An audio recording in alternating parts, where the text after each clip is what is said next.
প্রথম প্রশ্ন যে দাজ্জাল আসার আগে আসলে ৩ বছর কি ঘটবে। দাজ্জাল এই পৃথিবীতে আসার পূর্বে প্রথম বছরটি এমন যাবে, প্রথম বছরটির ভিতরে এমন ভয়াবহ অবস্থা দেখা দিবে, আল্লাহ তাআলা পুরো আকাশকে মেঘ পড়া, আকাশকে ৩ ভাগের ১ ভাগ মেঘ পড়া আল্লাহ তাআলা বন্ধ করে দিবেন।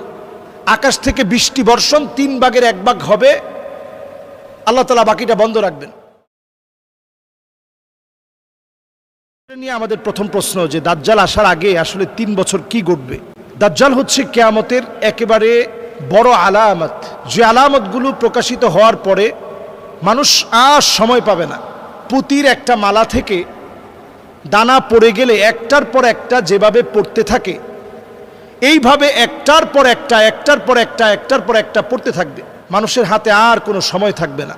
দাজ্জাল আসার আগে পৃথিবীতে বেশ কিছু সিমটম দেখা দিবে। এই পৃথিবী উত্তাল হয়ে পড়বে, হাত্তা তুরাল আরদু দামান, সারা দুনিয়াতে বিভিন্ন প্রান্তে মুসলমানেরা মার খাবে। ওয়ায়াকুনাল ইসলামু গরিবা, পৃথিবীতে এমন অবস্থা হবে যে মুসলমানরা সবচেয়ে দুর্বল হবে। এরপরে আল্লাহ রাব্বুল আলামিন মুসলমানদেরকে সফল করবেন, শক্তিশালী বানাবেন ইমাম মাহদি আলাইহিস সালাতু ওয়াস সালামকে পাঠিয়ে। উনি যখন আত্মপ্রকাশ ঘটবে ওনার 40 বছর বয়সে, এরপর মুসলমানরা শক্তির একটা জায়গায় আবির্ভূত হবে। মুসলমানরা এতটাই শক্তিশালী হবেন, ইউসলিহুল্লাহু লাহু লাইলাতান ওয়াহিদা, এক রাত্রির ভিতরে মুসলমানরা শক্তিশালী হয়ে যাবে। সুবহানাল্লাহ বিহামদি।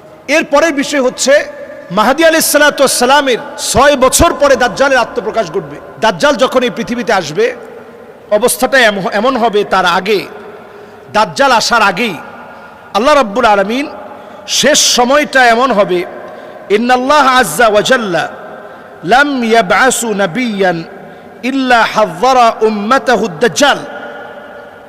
এমন কোন নবীকে আল্লাহ তাআলা পৃথিবীতে প্রেরণ করেননি যেই নবী আলাইহিস সালাতু ওয়াস সালাম তার স্বীয় কওমের লোকদেরকে দাজ্জালের ব্যাপারে বোঝাননি। দাজ্জাল এই পৃথিবীতে আসার পূর্বে প্রথম বছরটি এমন যাবে, প্রথম বছরটির ভিতরে এমন ভয়াবহ অবস্থা দেখা দিবে, আল্লাহ তাআলা পুরো আকাশকে মেঘ পড়া, আকাশকে ৩ ভাগের ১ ভাগ মেঘ পড়া আল্লাহ তাআলা বন্ধ করে দিবেন। আকাশ থেকে বৃষ্টি বর্ষণ ৩ ভাগের ১ ভাগ হবে, আল্লাহ তাআলা বাকিটা বন্ধ রাখবেন। এরপরে আল্লাহ রাব্বুল আলামিন জমিনের উর্বরতা কমিয়ে নেবেন ১ ভাগ।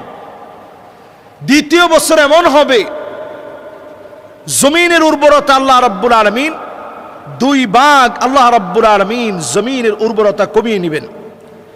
এরপরে আল্লাহ রাব্বুল আলামিন এমন একটা সময় দিবেন, জমিনের উর্বরতা পুরোপুরি কমে যাবে, দুর্ভিক্ষ দেখা দিবে। দাজ্জাল আসার পূর্বে ইবনে মাজাহ উনি হাদিসটি বর্ণনা করেছেন।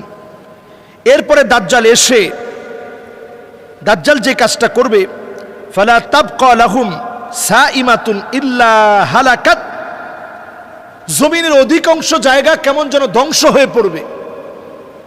দাজ্জাল আসার 3 বছর আগে জমিনের অধিকাংশ জায়গা একেবারে ধ্বংস হয়ে পড়বে। এরপর জমিনের ভিতরে এমন অবস্থা হবে, ওয়া ইন্না মিন ফিতনাতিহি আইয়ামুররা বিল হাইয়্যি ফায়ুকাযযিবুনাহু ফালা তুবকা লাহুম সাইমাতুন ইল্লা হালাকাত। এই পৃথিবীতে এমন ফিতনা দেখা দিবে, মৃত ব্যক্তিকে যদি দাজ্জাল বলে যে তুমি জীবিত হয়ে যাও, দেখবেন জীবিত হয়ে যাবে। বর্তমানে এই বিষয়গুলোকে একেবারে হালকা করার জন্যে এআই প্রযুক্তি ব্যবহার করা হচ্ছে। আপনারা অনেকে হয়তো বিষয়গুলো অনেকে জানেন, অনেকে জানেন না। এবং দেখবেন ড্রোনের মাধ্যমে শূন্যস্থানে বিভিন্ন এলিয়ন দেখানো হচ্ছে। এগুলো কিন্তু জিনদেরই বিভিন্ন আকৃতি, এলিয়ন বলে এগুলো হালকা করা হচ্ছে। দুষ্ট জিনদের বিভিন্ন আকৃতিকে এলিয়ন বলে এখন চালিয়ে দেওয়া হচ্ছে। এরপরে আসুন, দাজ্জালের 3য় বছরটা এত ভয়াবহ হবে, চতুর্দিকে দুর্ভিক্ষ লেগে যাবে। হাদিসের ভিতরে আসছে, ওয়া ইন্নাহু লা ইয়াবকা শাইউম মিনাল আরদ ইল্লা ওয়াতাআহু ওয়া যাহারা আলাইহি ইল্লা মক্কা ওয়াল মদিনা লা ইয়াতিহিমা মিন নাকাবিহিমা। নবী আলাইহিস সালাতু ওয়াস সালাম বলছেন, মক্কা মদিনা শূন্য হয়ে যাবে, এত ভয়াবহ পরিস্থিতি সৃষ্টি হবে, ক্ষুধার তীব্রতা এত বেড়ে যাবে, মানব শূন্যতা দেখা দিবে। সেই সময়ে দাজ্জালের হাতে থাকবে রিজিক। যে লোকটা দাজ্জালের কথা বিশ্বাস করবে সে রিজিক পাবে।